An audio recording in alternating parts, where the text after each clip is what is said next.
everyone, and welcome to another episode of Cinnamon Stitches. I'm your yarn host, Jennifer. It's Tuesday tea with cinnamon. Tuesday tea with cinnamon. Alright, so today, we're feeling a little mad. But all the best people are. Anyway, today's tea is a repeat that you've seen on this channel many times because it's my favorite. Well, it's one of my favorites. It is Taylor's of Harrogate Sweet Rhubarb Fruit Infusion Yarn. Fruit flavored infusion yarn. Oh my god. No fruit flavored infusion tea. But that would be fruit infusion yarn would be fantastic. But I guess Premier Yarns got as close as they could to fruit infusion yarn with the fruits yarn that they released last month, I think? 2 months ago? Man, how long has it been? You know, I got a whole bunch on this shelf right here. The fruit yarn, the fruity yarn, the fruitiest of the fruity yarn. So, as a reminder, this tea is actually kind of hard to find. This was sent to me very graciously by one of you lovelies. It is a gorgeous, gorgeous box. Actually, she sent me 3 boxes worth of tea. It says for the perfect cup, the water should be 212 degrees Fahrenheit plus 1 tea bag for 4 to 5 minutes. However, I discovered something, and I'm going to show you in a minute. An easier way to steep it, to brew it, if you will.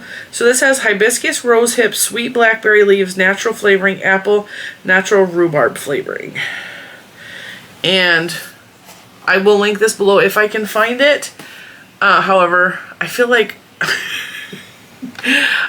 I'm misframed in the video because my ears are so tall that I had to scoot the camera up. But this is found on I found this actually on the web, brandsofbritain.com. You can purchase this. It's hard to find on Amazon. Now, what I did to start the brewing process of this is a cup of cold water. And I didn't quite fill it all the way up because I plan on adding ice to it to make it extra cold.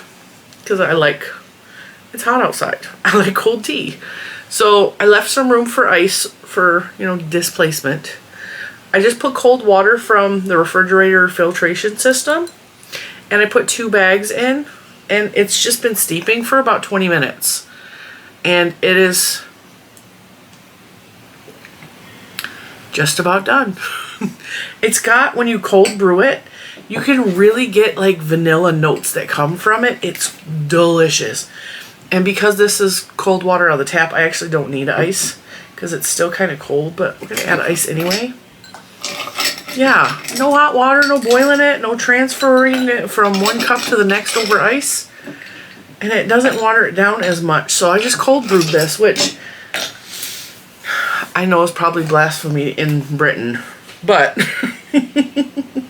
it worked just fine.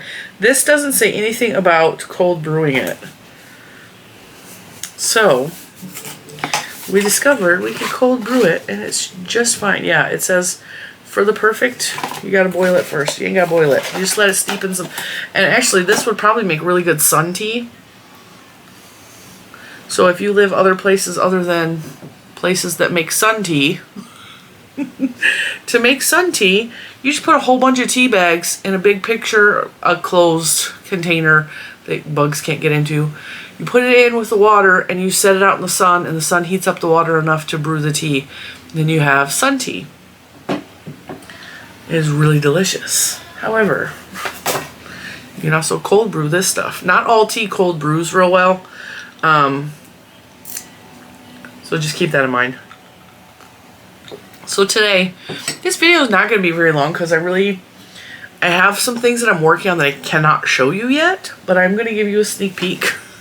This yarn has not been released yet, so I can't show you the yarn. This is new yarn from Premier's, but I'm going to give you a little peek-see because we can.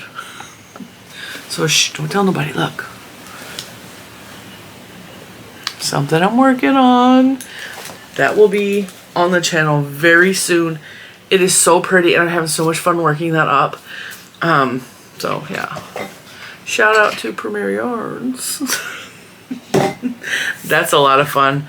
It was supposed to be released at the end of May, and I've talked about it before, but they pushed it back because some things, you know?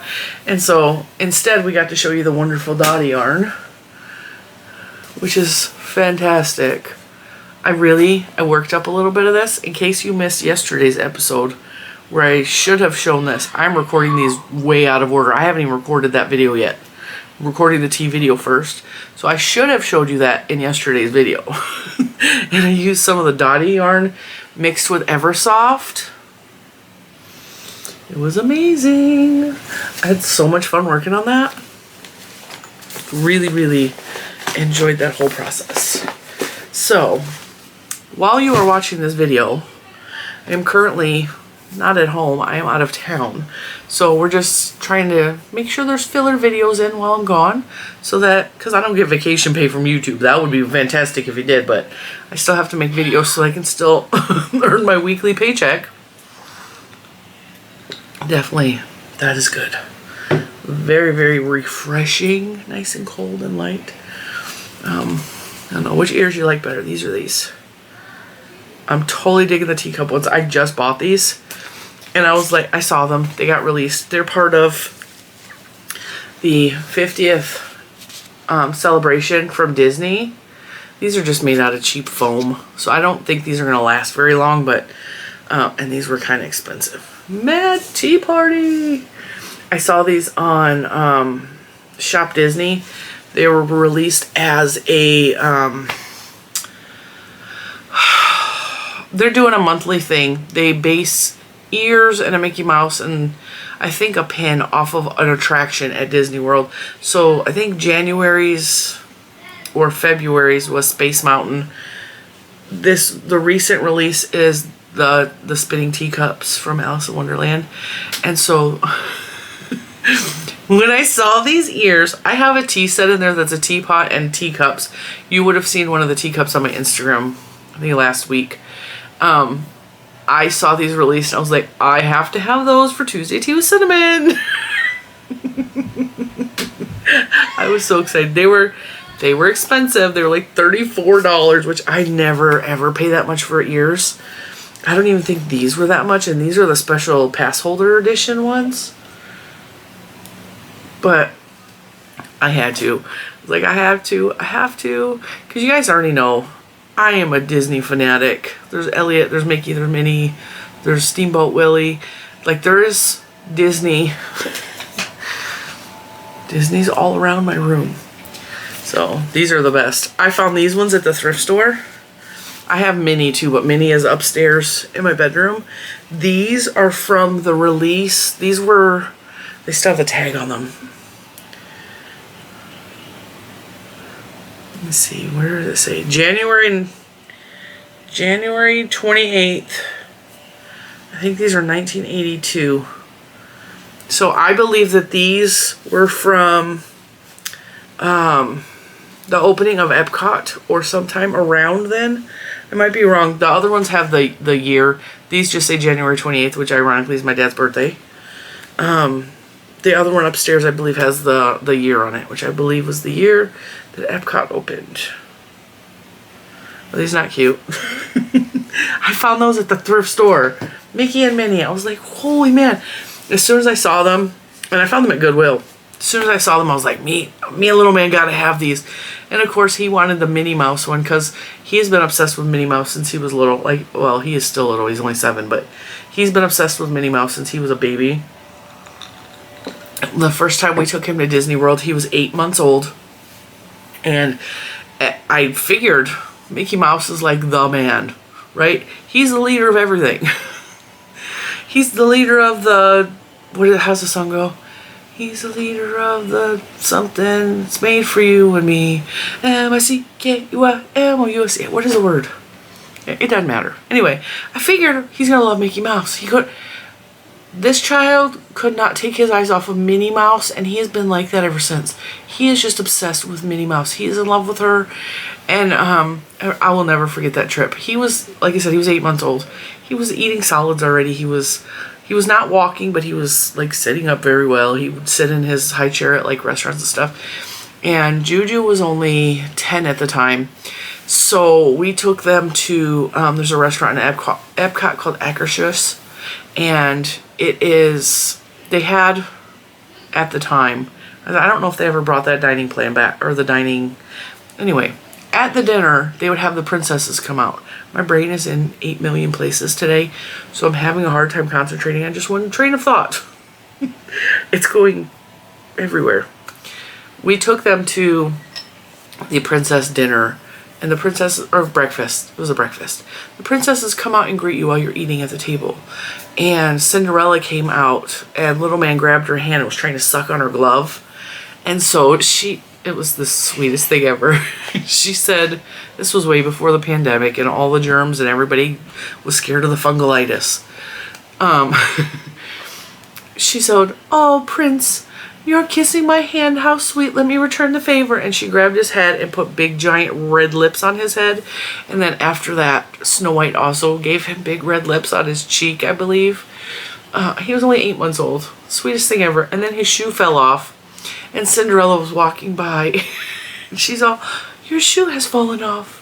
That happens to me sometimes too. And she put his shoe back on his foot. He will never remember that memory, but I will never forget it. So there's a lot of, I guess this is going to be a Disney episode, Tea and Disney, you know.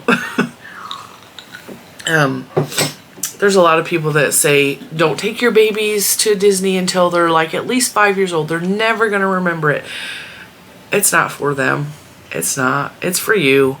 When you have a baby and you take them to Disney and you get to see the way that, and not all babies are good with characters because some of them freak them out, like the Mickey Mouse style characters or Winnie the Pooh. They look like big giant stuffed animals that have come to life. That scares some kids. So the face characters like the princesses and stuff are usually the best bet with little ones. But the memories that I have of my babies being at Disney parks, I never had an opportunity to do that because, like I said, I grew up really poor. I didn't even dream of going to Disney because it was so far outside of the realm of what I could even imagine my life could be. That's how poor we were. Like, I didn't even dream of these things because there's no way that was ever going to happen in my life. To be able to see my kids experience that. Like, when we took Juju's first Disney park was Disneyland because we went to go visit Chris's family in California, specifically his grandma. And we went to Disneyland while we were out there. She was 1.5. She was 1.5. And she was almost 1.5 to the exact date. Like, and we went at a horrible time. We went, I think we went on New Year's Day. The crowds were insane. We didn't know what we were doing. We got lost in Toontown and kept circling. We barely rode anything, but we got to see the parade. And two things happened that were really magical. Like, I got to see a Disney parade. I was 20. See, Juju was born when I was 25. I must have been 26 years old when I went to Disneyland. My first Disney experience ever. The parade was so magical to me. Like, I had never even imagined anything so great. We got to meet Winnie the Pooh characters. Juju tasted her very first cotton candy. She also had her first Mickey premium ice cream bar. So that's the Mickey shaped head ice creams. And she was sitting in the stroller and we were waiting for the parade to come. And she had chocolate everywhere. And I didn't have wipes because I don't know why I didn't have wipes. I had diapers. She was only 1.5. I did not have wipes for some reason. Or maybe I'd run out of wipes, or I don't remember why I didn't have wipes. And I was going to just wait and let her watch the parade, and I was going to take her to the bathroom and clean her up. Because when you get a spot for the parade, you cannot move. You have to hold your spot or somebody's going to steal it. And so a cast member came by, and she, I believe, was a cast member from a restaurant that was close by where we were sitting. And she's all, oh, princess, you can't look like that. You're about to meet Mickey Mouse. Because she knew the parade was coming out. She's all, I'll be right back. And she went into the kitchen and got a clean white washcloth or rag. And she put warm water on it. It came out and washed my child's face. So that she was clean to see Mickey Mouse. That was like, who does that? Who does that? That's a Disney only thing. Like, you're not going to get that at like King's Dominion or Cedar Point or like Magic Mountain. They're not going to do that. That's a Disney only thing. So that was one memory that we had that was really, really magical. We also, I will never forget, we got to ride the Roger Rabbit ride. Roger Rabbit was one of my favorite movies for many, many, many years. Matter of fact, when it came out, I was so excited to see it that I think I was like 12 maybe when it came out. I saved up my babysitting money and I took my dad to the movies because I really wanted to see it. My mom was not good. My mom could not sit still or focus on a movie. She did not do well in movie theaters. So she suggested I take my dad for his birthday, I believe. So I took my dad for his birthday and he slept through the whole thing and snored. I was so embarrassed. But I fell in love with Roger Rabbit. I came home and I talked about Roger Rabbit for like months after that. And so getting to ride the Roger Rabbit ride, which is the taxi from the Roger Rabbit ride, it was so cool. It was so amazing. So, you know, I will always have those memories of Disney and my babies being little. They won't, but I do. That was for my benefit entirely. So yeah, that's where we are at this week, I think. Because these are going to be all out of order. That's where we're at today, probably. So anyway, yeah. I'm busy working really hard this week. Like I said, I'm pre-recording all of these videos so that you guys still have content and I still have a paycheck. And yeah, I got some things planned. I just hope I can get it all done before we leave for vacation. Because you know, when you're getting ready to go on vacation, you have to wash clothes first of all so that you can pack them. And then you have to probably like wear the same dress over and over again because like you're out of clothes because you packed everything, which has not happened to me yet, but you will probably see this in more videos because I'm recording more than one thing today. So packing, cleaning, making sure everything is ready for the house for us to leave. Thankfully we will have someone here for the dogs and the house. That takes a huge burden off of me. What else? And then I have to pre-record a bunch of videos. And then that's not the end of it because the following week I have another surprise for you guys. But I have to take care of that. Like there's a lot going on over the next, what is today? The next month and a half. It's going to be really super crazy busy around here. Just lots of extra things that need to be done and I'm trying to make sure that this summer specifically that we take time as a family to go do things together locally, travel locally. We have the membership to the National Aquarium in Baltimore, so we're probably going to make another trip up there very soon. I would really like to go to Lewis Ginter Garden in Richmond because that's one of my favorite places and I have not been there. I don't think I've been there since the pandemic.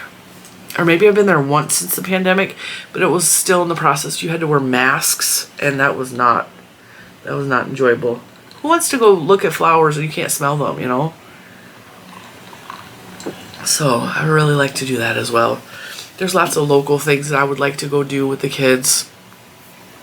And also I want to spend some time with them in the pool. And that's not going to happen this week, but sacrifice this week so that I can enjoy time with them in the parks.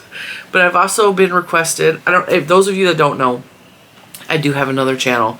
It's called Lilo N Stitches, the letter N. It is always linked below. We post some blogs over there of family vacation mostly. It's up to this point has only really been Disney and Universal. So I'm going to try to do some filming while we're in the park so that I can add more content to that channel. Because I really do enjoy showing that part of my life with you guys, but it's kind of hard to mix in the personal and the business side with this channel. So if you want to go subscribe to that, hopefully I can find the time to also add videos to that channel. There was a time where I was like, okay, Mr. Cinnamon, I have videos. I taught him how to make the videos. I was like, you are going to run Lilo N Stitches because it was his idea. you're gonna run Lilo N Stitches and I'm gonna take care of Cinnamon Stitches, because Lilo N Stitches is not at the point where it's monetized yet because we don't have enough watch hours. So like we need a lot of watch hours to even monetize that channel. So it doesn't make sense for me. Battery died. There's gonna be a weird cut here. It does not make sense to take away from this channel that actually is monetized to work on that channel right now. So I was like, you work on Lilo N Stitches, and I gave him the footage and I told him how to do it, and nothing got done. So there's been a long period where there's been nothing on that channel, and you know, we've recorded stuff. It just has not, I have not been able to. I am one person, I cannot do everything, and I really do want to get that channel back up and running again. If not for anything else, then for my kids to be able to look back at some of the memories that we have made, you know. And so, you know, that's a goal that I have. I don't know if it's attainable at all. I'm putting lotion on in case you hear that, because my eczema is acting up crazy the past couple of days. And I just realized I have a big eczema patch on my arm. And I also have blisters on my fingers. This morning it was actually so bad, my finger was like a big giant blister bubble. And it hurt really bad, so I had to pop it just to relieve the pressure, which you're not supposed to do, but then I soaked it, so. On that note, that's Mr. Cinnamon calling from work, so I'm going to let you go and I'm going to call him back and see what he wants. And I will see you in the next one. Bye, guys.